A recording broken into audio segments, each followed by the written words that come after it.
Good afternoon. What's going on? Doing? Hello. What's going on? How are you, man? Let's come to the Marriott. Doing good, doing good.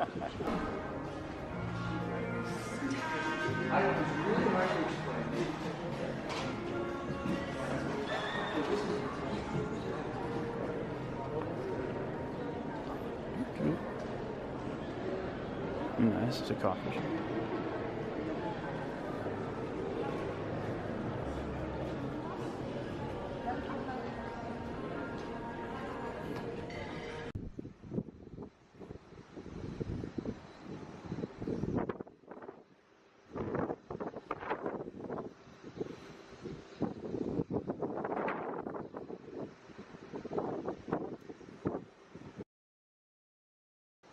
Hello there, welcome back to the vlog. This time we woke up in Aruba. I don't know how often I'm going to be waking up in places like this, but I thought, you know, let's do something special. This is a big change for me doing this now full time, and I thought, Aruba, why not? It's the best place for it. So we're here. I know about a couple 2-5 games, really just two 2-5 games at the local casinos. There's one next door at the Ritz-Carlton, and then there's one casino I forget, it starts with an A, but it runs a 2-5 game at 9:15 p.m. sharp every night, so be on time. It said online. So we'll be going to those for sure. I don't know how often they get off because this is kind of the off season right now. I'm sure it won't be a problem. There's still plenty of people here. I can see about 50 of them right now. So well, yeah, this trip's gonna be a lot of poker. It's gonna be a lot of fun. It's a 10-day long trip. And yeah, this will be a big testament to what it's like to really travel and just play poker full time.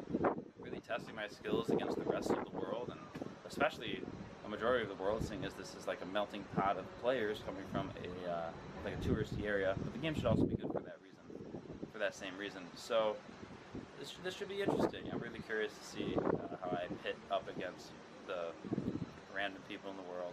I'm sure it's the same, but it should be interesting. Alright, so it might get kind of dark, but we're on our way to the poker game. We found it. So it's the Holiday Inn, 2 resorts over. They got a 2-5 game, and they have a $25 tournament where first place is guaranteed $1,000. So I think I'm gonna spend a little time in that tournament. We'll see. And it's getting really foggy because it's so humid here. One sec. So yeah, we're gonna test it out. I found out the 2-5 game has a $10 rake. So 10% of the pot up to $10, which is massive. I don't know how beatable that is. I apologize, but we're gonna keep trying. We're gonna try and see what we can do in the game. From the looks of it, it's a lot of recreational players, so it shouldn't be too challenging, but it will be a test of patience, because with a higher rake, you really have to be making sure you're getting the maximum, and when you're not getting the maximum, that's when the rake really takes a big effect on your win rate. So we're gonna get in there. The good news about this though is there's no cap on the game, so hopefully other people buy in for like 1,500, 2,000. That'll be a fun 2-5 game, but minimum's 100. But yeah, let's see what happens.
It's actually kind of a far walk.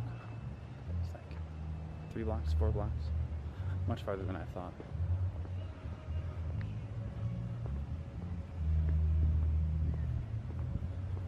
But we got some nice music in the background. It's quiet. It's like some little Latin key.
Alright, so we looked inside, looked into the tournament a little bit more, got a hold of the floor manager and asked him how the tournament's structured, how many chips we start out with, and he told me that we start out with 3,000 chips each for a $25 buy-in, so pretty standard there.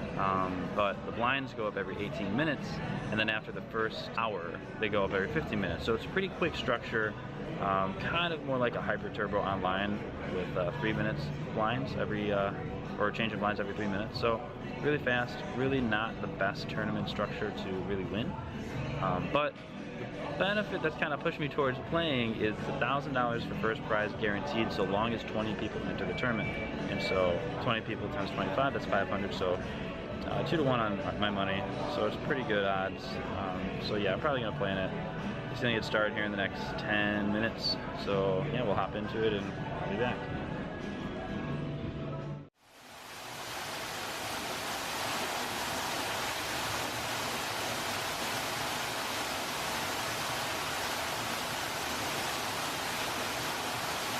So, walking home now. It's about, I don't know if you can see this, but it's about 2:30 in the morning. 2:45 actually. Game was amazing. It was actually amazing. Button straddles like every hand, Mississippi straddles, standalone straddles, or you could straddle from any position and it was up to 20 bucks. And it was absolutely amazing. A lot of people were throwing money around. They didn't have too much. A lot of them were playing short stack, but it proved pretty profitable. It was a pretty good session, good people, great game. Bought in for 500 and cashed out 773, so up to 73. And it was, I only played the cash game for about an hour because the tournament took so long. But only one real hand to note. I got dealt pocket kings about 4 hands in. I was sitting down at the table and watching them for a little bit before I started playing, and I noticed that there was one person that was pretty drunk, and he actually had the most at the table. It was really fortunate. So I pick up pocket kings, and it was a straddle to 10, 3 callers, and I make it 70 to go. The crazy drunk guy calls, and one other person calls. So the pot's already pretty big. Flop comes down pretty favorable, as Andrew Neem would say, pretty gin. It was King 10-10 rainbow, and the crazy drunk dude decides to lead out for $60. So I had about 500 to start. He has me covered, and so now this bet is a pretty committing bet, and he actually wanted to bet 80, but it was a string bet, so he put in the 60 and then he tried to add 20 more to it, but the dealer said no. So I said, oh my god, he tried to make it more, you know, playing deceptively, and we're talking deceptively. And the other guy folds, and I make the call. The turn is a jack of clubs bringing in the backdoor flush draw. He continues out for $120. We're not going anywhere. We're not really afraid. He's got quads, nice hand. So we think about it and then call rather quickly, probably about 4 seconds of thought, and then I'll call. River comes a brick 6. 6 is offsuit 6, and he jams all in. Obviously we call, turn over our hand immediately, and we're of course good. He doesn't have quads very often, and so yeah, that was the biggest hand we had. Got into a couple hands with some people a little later. I had King 9 suited in the cutoff, I make it 20 to go. I get one call on my left, and the big blind comes along. Flop comes King, Jack 4 with 2 clubs. My hand, I got a pair of kings, which is good, so I'm beating a majority of their range. But the issue is, it's not really strong king, and I'm also out of position to both of them. So the issue is, if I happen to bet here and they call, I don't know if my 9 is good, and I still don't know if my king's really good. So I bet 25, and they both call. So the turn is naturally the 9 of spades, giving me 2 pair. It is at this point I have to keep betting. I just make my hand pretty much. So I bet 4. I go to bet 60 actually, and the guy on my left reaches for his chips and goes to shove them all in. So I had my hand on my chips still. The rule is, so long as you put your chips over the line but keep them in your hand, it doesn't matter how many chips are in your hand, so long as what you place stays out of your hand. So I end up cutting out only 45 because I saw that happen, and then he goes ahead and puts himself all in for $100, and then the player behind him makes it 260 bucks to go. So at this point, my hand can't possibly be good.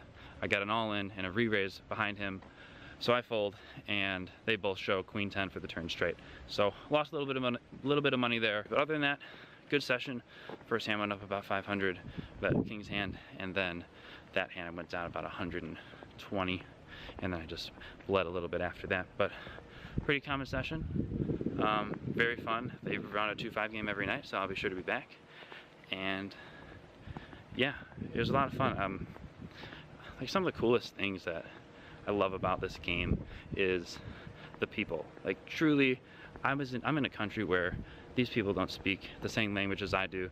They actually have a very common language called Papua Nui or something like that. I have to get it right because that's offensive if I'm wrong, but let's go with that. It's Poppy something, and it's something that maybe 5% of the natives actually speak. And so at this table I was playing at, it was probably 2 Spanish-speaking people, which is the predominant language in this area, and they were talking back and forth. They were shouting, they were screaming things. This guy flops a boat and he goes crazy. It was just so much fun, such a different culture, and it makes me really appreciate poker. You know, like, it doesn't matter where we are, it doesn't matter what language we speak, what background you come from. It's a level playing field. It's a level battlefield for anyone that wants to step up to the plate, and these guys did. It was a lot of fun. So, slash end rant. That's my little philosophy on poker and why I enjoy it. But it's late. It's 2:30. A little tipsy. It's time to go to bed. We'll get back at it tomorrow, and I'll see you there. Thanks for watching the video. If you enjoyed it, please like and subscribe. I got a lot more content coming out either this week or the next week. Depends on how fast I get things done. Lots of poker action to resume. Thanks for watching, and I'll see you later.